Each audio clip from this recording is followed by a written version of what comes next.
Subnovic Center for Autoimmune Diseases at the Sheba Medical Center, Tel Hashomer, Israel.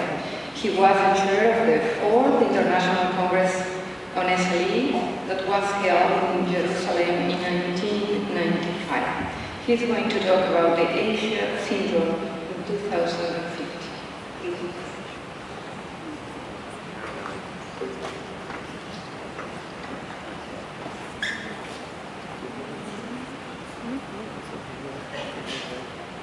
Thank you very much.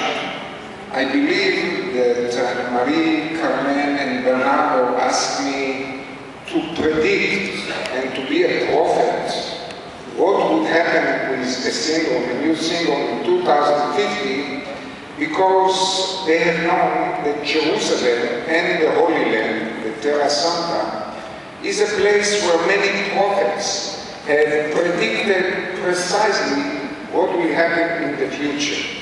Moreover, it has been found that those who live in the Terra Santa in Israel, actually they communicate with God every day by a local phone call. It's not a long-distance phone call. And therefore, I took the challenge to predict what exactly will happen in 2050 with the Asia syndrome, which is a new syndrome which we have reported about 2 years ago. And the full name is autoimmune syndromes, not necessarily diseases, which are induced by adjuvants. And as you will see, we have discussed today, we will discuss tomorrow the etiology of many autoimmune diseases, but as you know, adjuvant exists all over, also in infectious diseases, and this is mostly one of the mechanisms by which infections cause autoimmune diseases. Bioadjuvants actually exist also in vaccine as well as in silicones and in additional substances surrounding us. The disease which develops following the exposure to the adjuvant reminds more undefined connective tissue disease. And most of the undefined connective tissue diseases are the results of adjuvant induction. And they are characterized by chronic fatigue, neurological manifestations, many serological findings, and they evolve eventually to a full-blown clinical autoimmune disease. Now, usually I do not speak about these syndromes in front of the public because I don't want to raise fear. I'm not against silicone implants, and I'm not against vaccines. But we as a physician have to be aware of this condition. But once, as you can see, a journalist noticed or entered into the lecture and published a paper that you can see here with the breast of Pamela Anderson and me watching this breast. So this is the closest I came to Pamela Anderson's breast, but who knows, in 2050 I may be closer. As it may, the Asia syndrome with the silicone is not limited only to breast implants, but also to local fillers. The adjuvants actually exist all over and also in vaccines. And this is one of the examples to actually provide evidence for this syndrome. And this is the salmon studies in which salmons are vaccinated, and it's very easy to analyze these vaccines, these vaccinated salmon, and to see that they develop different autoantibodies as well as actually clinical manifestation like rheumatoid and even the panels of rheumatoid arthritis. As you can see, every day they develop new vaccines. We hope that there will be better vaccines. But here you can see from USA Today last 2 weeks ago, in which they have developed a vaccine which will last for 10 years. I can assure you that something which lasts longer, if it has side effects, we cannot get rid of it. Now, how to predict what will happen with the Asia syndrome? Actually, as you know, it is well known that 30–40% of what we do in medicine is not evidence-based medicine.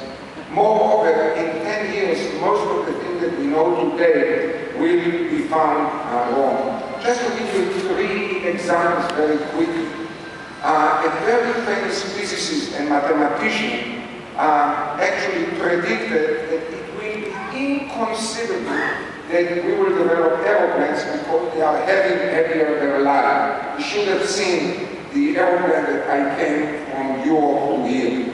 Second, another very famous scientist did not predict that we will use electricity and say that we will not involve in research of that alternate current.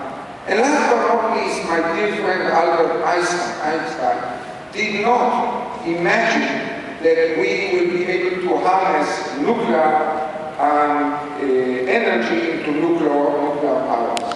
But what we can predict very well is the increase in the demography and increase in the pollution that we will have all around.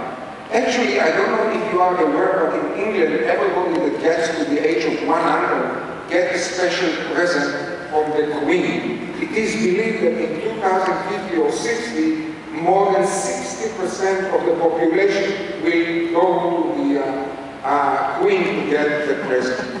So the question is if we are going for progressing forward or we are going backward.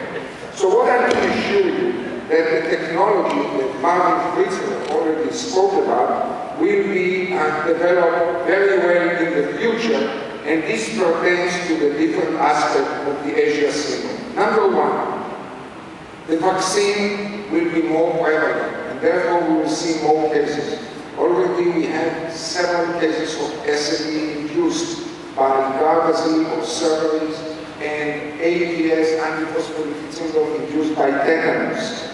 Moreover, we believe aluminium will increase, and therefore one of the major adjuvants is aluminium around it, and it will increase the number of Asian people. So we expect that there will be increasing cases unless we will develop better adjuvants, or we will take measurements to reduce or to find a better silicon that we have today. Just to mention that aluminium is so prevalent that in the Time magazine there was an advertisement indicating that a man of steel drives cars of aluminium. This is Mercedes car. So it's interesting in 2050 to see if we have more autoimmune diseases among Mercedes owners than Japanese cars. I hope that in the future we will be able to detect better geographic area with wastage of aluminium. And I can assure you that we will be able to predict better the development of autoimmune disease and who is more prone to develop the Asia syndrome or vaccine. What we will do then, we will supply the water with vitamin D, because currently vitamin D is cheap and can prevent different autoimmune diseases and can affect different aspects of the immune system, and will also reduce pain as well as cardiovascular diseases. So the vitamin D as immunomodulator can reduce autoantibodies will be more available in the future. What about viruses and the genetic? We do know today that EB virus is responsible for 33 different autoimmune diseases. I do not understand yet why we don't have vaccine against EB virus, and I hope that in 2050 we will have the vaccine against both EB virus and CMV. Already Martin Fritzler referred to the technology.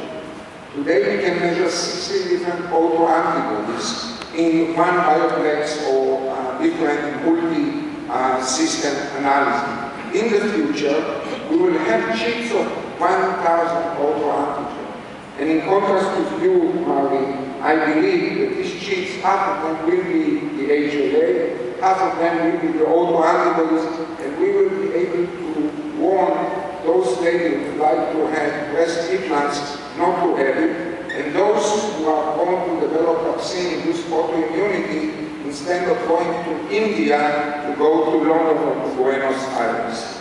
So the last but not least is that we will harness the knowledge of the hygiene theory. Namely, we will harness the knowledge that malaria can prevent SLE. Where there is malaria, there is no SLE. And I hope that we will be able to learn from the helminths how to induce T regulatory cells, not by giving the helminths themselves to live, because most of the women will not take it, but to use their eggs or actually chemical compounds on the egg. You can see here that we have induced them in animal models to vaccinate against autoimmune disease.